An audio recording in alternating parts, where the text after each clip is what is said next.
You're listening to Swinburne's AI in Education podcast. This podcast is being recorded on the land of the Wurundjeri people of the Kulin Nation, who are the traditional owners of the lands in Hawthorn and Melbourne's east and outer east, where Swinburne's campuses are located. We acknowledge the First Peoples are the first teachers, pedagogically caring for country, kin and ancestors. My name's Rowena Ulbrich. I'm Academic Director, Digital Literacies here at Swinburne University. I'm the chair of our AI Advisory Group and spearhead our AI Community of Practice. Today, we have the privilege of speaking with Anthony McCosker, the Director of SIRI, the Social Innovation Research Institute and Professor of Media and Communication at Swinburne University. Anthony's work is at the forefront of addressing the digital divide and ensuring that the benefits of AI are accessible to all, especially the marginalised and vulnerable populations. In this episode, we delve into the complexity of AI in society. Is it truly inclusive, or are we witnessing an unprecedented digital divide? How can we ensure that everyone, regardless of their background, can reap the benefits of AI? And what do we need to do for the next generation of graduates to drive the future of AI in a way that promotes equity and social justice? I hope you enjoy the conversation as much as I did. Hello, Anthony, welcome. It's lovely to have you here. We've been waiting a few months for this conversation. I've been so looking forward to it. I'm just going to jump right in and dig into our questions today. As the Director of Social Innovation Research Institute, you've been working with organisations to tackle complex problems. I'm really interested to know, how much has your work shifted in the last 2 years with the advancement of AI, if at all? Yeah, look, this is going to sound a little bit cliched, but a lot of things have changed really rapidly, but a lot of things stay the same.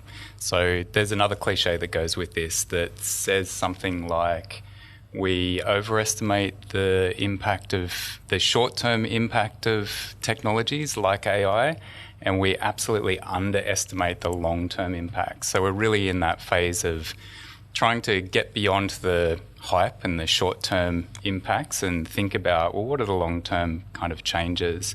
So we work with large, small, medium-sized organisations, mainly in the not-for-profit sector. So organisations that are working to solve social problems or deal with issues for vulnerable people in society, and who are looking to technology to try to drive some sort of innovation in the work that they do. They are all under-resourced. I was going to say that. They typically are. For time. Yep. Absolutely, yes. So there's huge gains that could be had there, productivity gains. Yeah.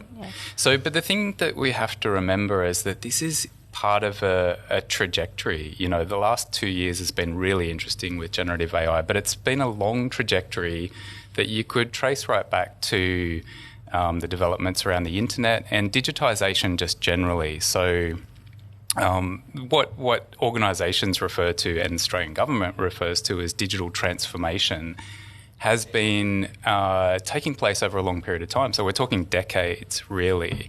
And so the first phases of that was like around, you know, just getting everything digitised, using computers, integrating technical systems into the way that organisations work, into organising the way that workforces do their work. And then increasingly it became about data and data collection and big data, and how you can then start to draw on that data to really improve decision making, to make sure that you're allocating resources in the right places, that you're actually solving problems, that you're having an impact in the world, and tracing that impact. So the organisations that we work with and have worked with for many years now have really been looking towards building those capabilities over a long period of time that include digital capabilities and include data capabilities. And now increasingly the kind of next phase of that is how you leverage or how you build on that process to use or make the most of what AI can do. And there's lots of questions there that the organisations that we work with have. And I can imagine that it's really difficult to unlock the power of AI if you haven't started that digital transformation journey sometime before. So you're seeing that variation then. between organisations that have started that journey and then are able to make the most. Absolutely. And look, and it really depends on a whole range of factors, I think. So we work with large organisations like Australian Red Cross or large community health organisations, and they might be a little bit better resourced around and place more emphasis in what they do on really driving those processes of technology change or incorporating technology into what they do. So, for example, we work with the Humanitech group in Red Cross, Australian Red Cross, and their sole purpose really is to explore the potential of innovative technologies for solving disaster and emergency problems. So that might be about improving disaster preparedness or response or recovery processes. And it's really often exploratory, and they are funded to do that exploratory work. But elsewhere, we work with small organisations who literally tell us that they're still collecting data on pieces of paper and filing them somewhere and have no idea how to take that then to the next level and work with AI, or maybe introduce a chatbot, for example, into their services, but are really interested and keen. So one of the things that I would say about what AI has done in that space is it's created a bit of a leapfrog moment where it's actually not out of reach of these smaller organisations to say start experimenting with some of those tools, either in improving their workflow and their work practices or what they do in the workplace, or how they communicate with their clients or customers or consumers or constituents, whatever we want to call them. Brilliant, thank you. And on that point, I'm really interested in how do you delineate between those AI for that productivity and then some of the more, like the AI agents that you're talking about, and then, generative AI. Is there a way of articulating that? Because we're seeing so much crossover in the meta language around AI, and I think, for some of us that are moving into this space for the first time, it's a bit confusing to kind of organise how that technology fits together. If I was a client, how would you describe it to me? Yeah, there's lots of aspects to it, and we do lump all of those different things, very different kinds of learning technologies essentially into one package, which is very misleading. So there's a whole range of models essentially and AI tools or processes and systems that are about finding patterns, doing the kind of predictive work that helps to drive decision making, and it really relies on some actual engineering work to get it to happen, and it's usually much more narrowly focused. So it's really about how you can really sift through, say, customer complaints or customer inquiries or something like that, or how you might make sense of large unstructured data sets and really try to gain some insights out of it. So we use things like machine learning to do that work and to make those inferences.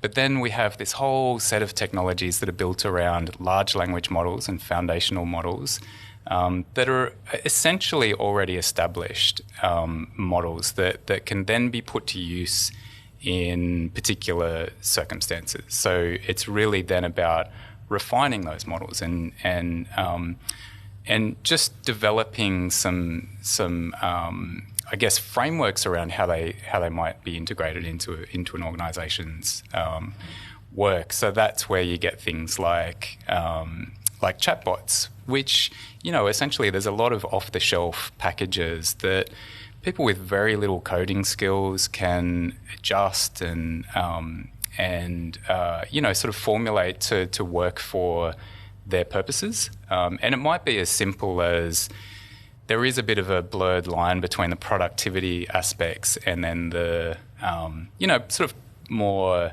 public-facing problem-solving, all of those kind of uses of AI. It might be that you use a chatbot, for example, to explore your own policy statements, and you might be able to then call those up really quickly if you're talking to someone in the world and need to explain something to them. So there's all sorts of different uses like that. One of the issues here is that we kind of call it an implementation gap. There's a lot of uncertainty. There's a lot of development happening really quickly in terms of the technologies and the types of models and the types of capabilities that they have. But what we see is that there's not a lot of really good knowledge and really good use cases to show what are the best ways of implementing these in the world. And then importantly for us in my institute, how do we do this in a way that's responsible, ethical, privacy preserving, that the general public will accept, that is reliable as well, that doesn't create new problems. Absolutely. And in terms of the role of government and some of the guidelines there, because you're saying this is really an exploratory phase, I suppose, is that a challenge that we don't have those sort of guidelines necessarily to impact the work? Yeah, look, there's two components to this. One is around regulation. And interestingly with AI, including in the pre-generative AI phase, I think governments around the world were really quick to recognise that this is a technology that needs some guardrails, that needs principles and ethical approaches.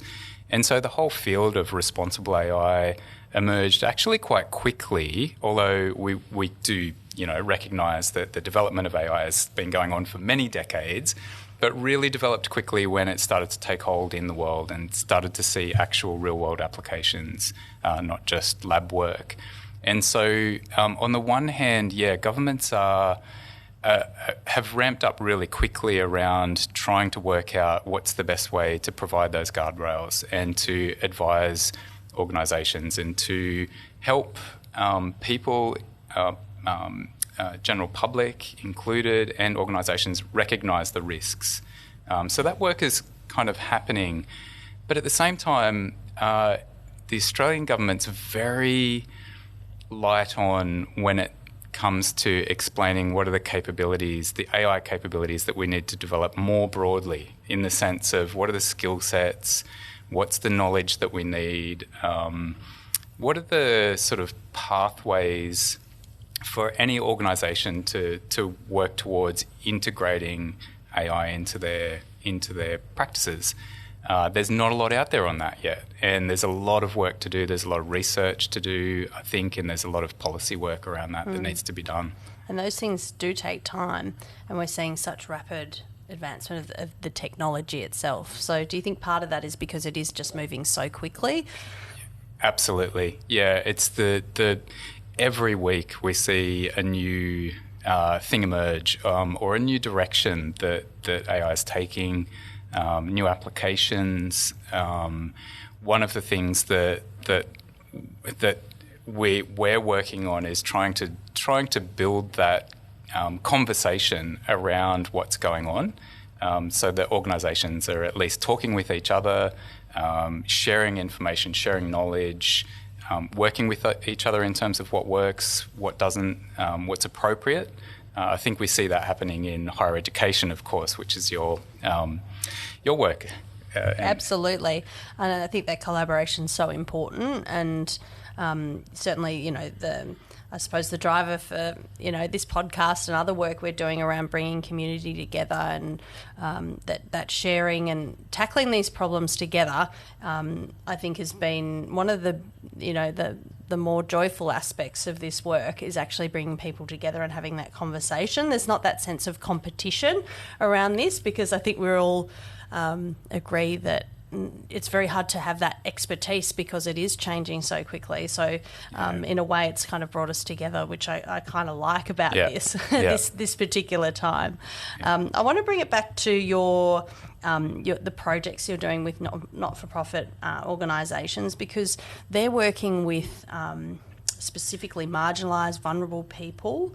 I'm really interested in what you see, AI is doing for the digital divide? Is it actually, because I think initially there's this sense of hope that this is really going to level everybody up in a way.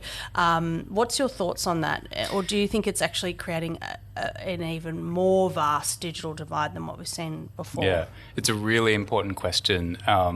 And the fact that we have this concept of a digital divide, I think, is really important, and we have to hold on to it.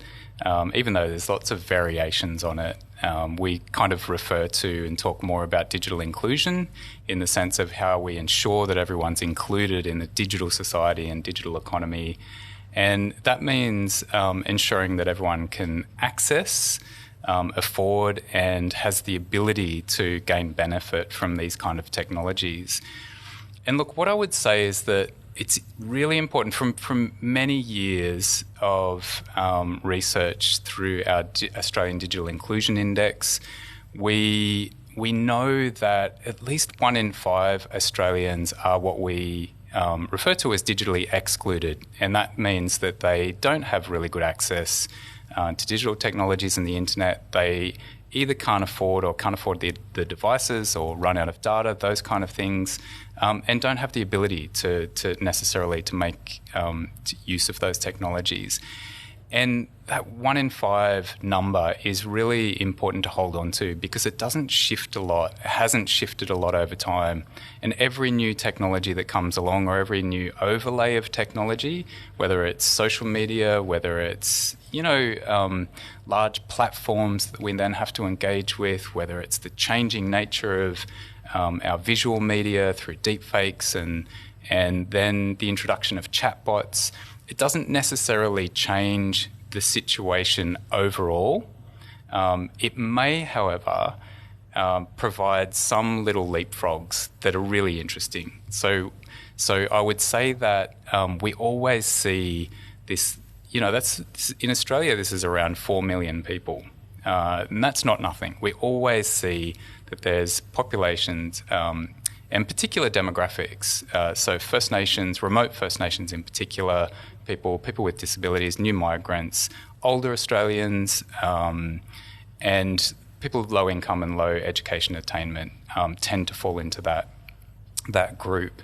But what really is interesting, I find, is that there are some little bits that can help address some of the inequalities that we have. So, for example, one of the things that I loved doing early on with ChatGPT was taking a really inaccessible piece of scientific writing and popping it into ChatGPT and saying, and with the prompt, can you rephrase this in simple English? And it's such a leapfrog moment where all of a sudden anyone can translate something that's almost deliberately exclusionary or exclusive. So it's essentially a piece of communication among high-level scientists, working on a particular thing, can translate that into simple language that they might be able to make meaning out of and understand and use in their life.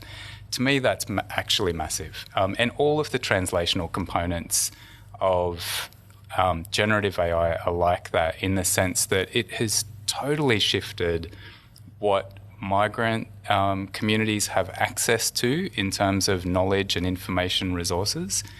And it makes that sense of access to society and participation in society different. It changes it to some extent. So that's a roundabout way of saying that there's a lot of senses in which absolutely AI is increasing inequalities. So, and if we take, for example, or the famous example of robodebt. So robodebt was that automated, actually very simple technology, not built on generative AI or a large language model or anything like that, but that kind of technology that was about what we tend to think of what we want out of AI, which is to make things easier, to automate processes, to skip some of the difficult questions around how you make a decision around whether someone owes a debt and whether you should send out information, and then what you put in that information to recover that debt. All of that was automated, but it absolutely targeted the most vulnerable people in Australia. And so we can see that was an application that absolutely did nothing to help, the digital divide, the inequalities that we have in society, and in fact it exacerbated them. But yes, so a little bit in both camps, and we need lots of research to continually test how that plays out in one direction or another. And we're trying to do that work with lots of organisations. I'll just shout out one, which is a fantastic organisation that I've worked with for a long time, Good Things Foundation, or Good Things Australia, as they're now called. They work with older Australians around digital inclusion and also CALD communities and other target populations, people with intellectual disabilities. They are really interested in these questions in terms of whether generative AI can actually help or hinder, whether it deepens the digital divide. And yeah, like I said, where this is ongoing knowledge building, we need to develop an evidence base around it really to find out what's happening. And so, to come back to your earlier point around the 1 in 5, the technology advancement not necessarily addressing the needs of that group of people, is there anything that we can do to shift the dial on that group, or is it just something that is this perennial challenge that impacts the work that you do? Yeah, there's a lot of things. I think we don't prioritise it as a nation, as a society. Organisations like Good Things Australia do, of course. They're funded to do that kind of work. But there's a couple of key things, and I want to sort of note them, but maybe we don't have the time to get fully into each of them. But one of the key ones is around AI literacy. And I want to say this in very cautious tones because generally the idea of AI literacy is used to kind of make the point that everyone's uncertain, everyone's anxious about AI.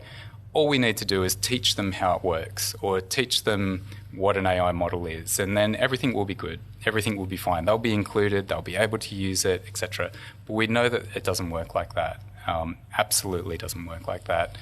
What I like to use the phrase AI capabilities, human AI capabilities, let's say, so that it's really emphasising the relationship between AI and the human in what it can do in the world. And so one of the things that we can do is really work with those populations, those people who are generally left out of technologies, to see how we can kind of shift the dial on what they're able to do with those tools, those technologies, whatever they are, and what they themselves value out of what those technologies can do. So clearly they don't need that. They might not need to use AI to do high-level data analysis or anything like that, but it might be really useful in terms of, say, translating some health information or getting access to a service that they might not have had before. So there's things like that. But then the second key thing is around participation. So making sure that all of those groups have a say and are at the table when we're talking about, say, guardrails or education generally, and the development processes for how we use these kind of tools in the world. Yeah, it's interesting because when you were talking about the example around the scientific research, and I think it's an amazing thing where it can be so accessible. But one thing I was thinking about was you have to know that's a use case. Yeah. It's the human AI relationship is that I know that that's available to me and I know how to incorporate it into my life to make things easier for me. So it speaks to me then less of a technical challenge there and more of a human one where we have to raise that awareness that this is what's possible and then supporting that development of incorporating technologies into your life in a way that can be supportive. I can see that as being a challenge. Yeah, absolutely. And that is a resource intensive kind of area of work really, but it's something that has always been in the sidelines, I guess, of what our social services do.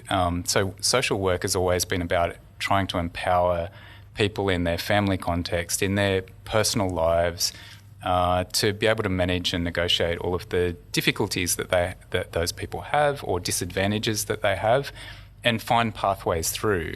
And so this is where I think we have a real opportunity in universities to embed and incorporate, learning around those technologies and learning with those tools, to embed them in, say, for example, social work or nursing or community health practices, or aged care, so that they become part of the toolkit that workforce has to enable people in their own contexts. Some of the most interesting work that I feel like I've ever been involved in research-wise has been working with low-income families around their use of digital technologies just generally, and that included some smart home setups and AI technologies and things like that. But this is a population who sort of fit into our general bracket statistically of digitally excluded, but sometimes have actually managed to, create workarounds, find uses of digital tools to solve their own problems in ways that we can learn from. We can develop and adapt and support. So, for example, one young single mum who I worked with, who had escaped family violence, had a child who had learning disabilities and autism and ADHD, and herself had ADHD, had worked out how to use a range of AI tools to help her in her everyday life, including with smart lighting systems, a smart watering system for a garden, a smart system to automate the feeding of her chickens. And this is amazing kind of innovation work that is happening on the ground for someone who's otherwise completely disadvantaged. But if we can find ways of supporting that rather than hindering it, we can solve all sorts of problems in that kind of context. What an incredible example. I mean, absolutely true innovation. As a mum, I'm in awe of that. I think that's incredible. I'm going to try the chicken one for sure.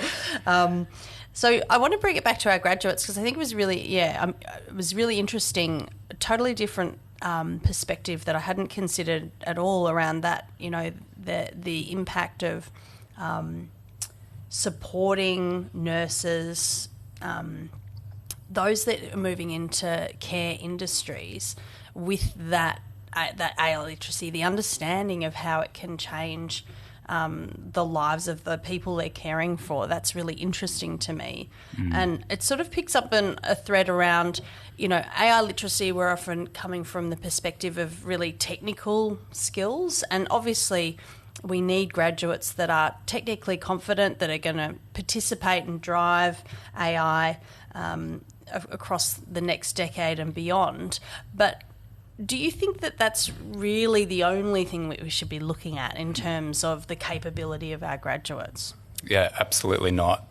So there was a really good article recently that was an interview with Liang Wenfeng, who is the CEO of DeepSeek. And I was just drawn to this article because he was talking about how he employs humanities, social science graduates who are really excel in critical thinking, problem solving, creative thinking, and and those who can understand human behaviour. I'm sure he has a really amazing team of technical experts as well in those who are working on the large language models that power DeepSeek, for example. But his point was that in order to make these models meaningful and work in the world, we really need to have that ability to think outside the box, to think in ways that can really push and drive the teams who are creating the technical architecture of those models.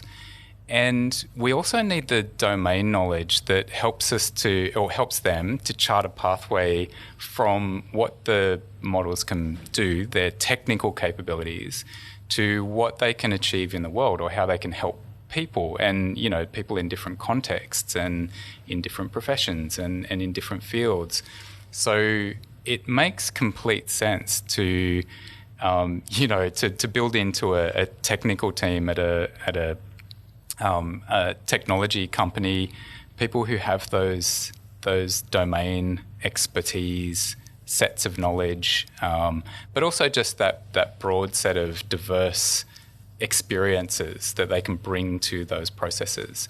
So they're not guessing what it is that people want to do. So a good example of this, I think, in practice is that we've been kind of watching some of the developers in Australia who are working in the healthcare space, for example.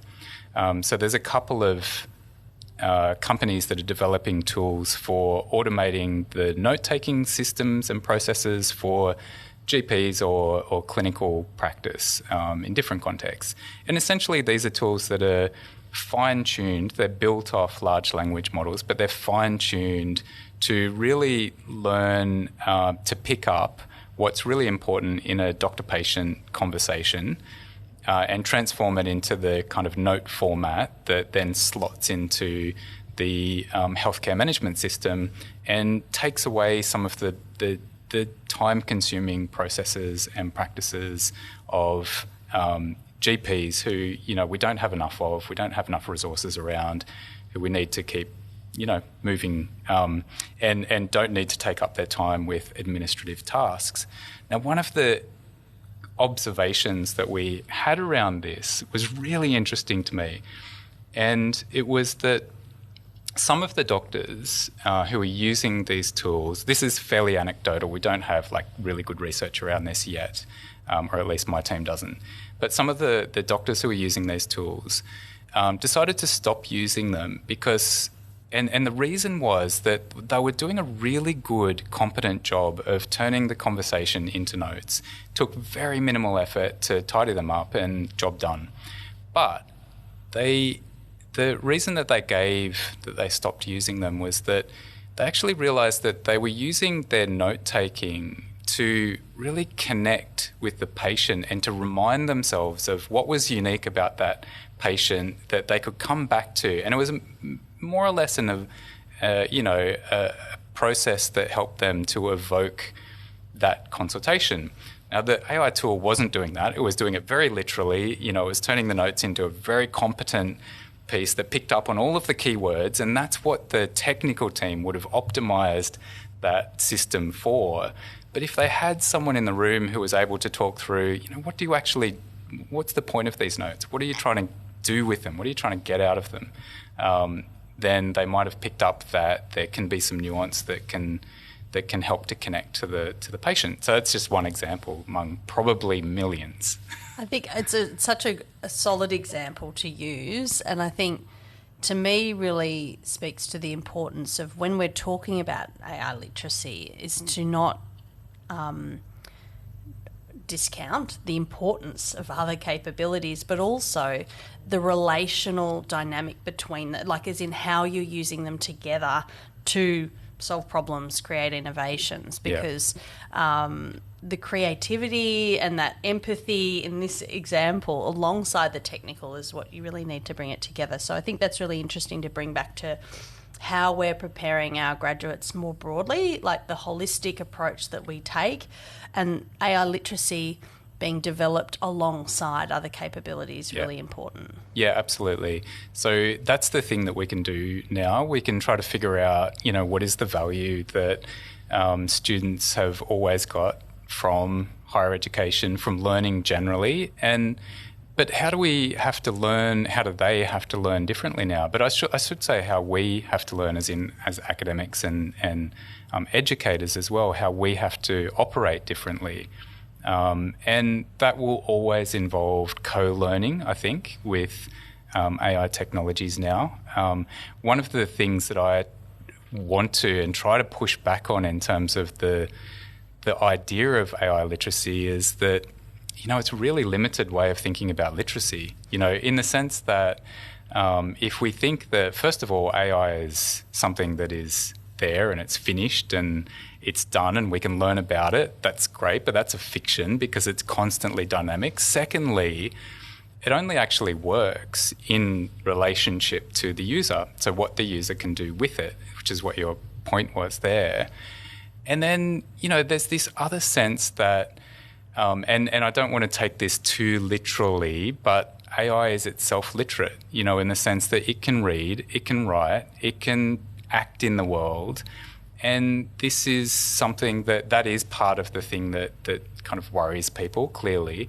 But we do have to start thinking about that really carefully and actually thinking, well, if this model that has a reasoning capability is able to think through this problem, what's my role in working on this problem? What do I do? Is my role now just about how to craft the perfect prompt to make it do that well, or is it something else? And I don't think we at all have answers to those questions, or that question. But I do think that, if we think about what it is that we need to do now much more, and really think about it in terms of co-learning and thinking about what is that collaboration component. And part of that is about critical pushback as well. So when it's not appropriate to engage in a system or to use it for purposes in a workplace or in a professional context. But one thing that will always be important is the domain expertise that comes from being in a degree, learning over time, learning from others who have the expertise and who have a long history in knowledge in a particular field. Those things are absolutely crucial still. Anthony, I think that's a lovely time to finish. Thank you so much, and thanks for joining us today, sharing all your insights. It's been absolutely fascinating. No problem at all. Thanks.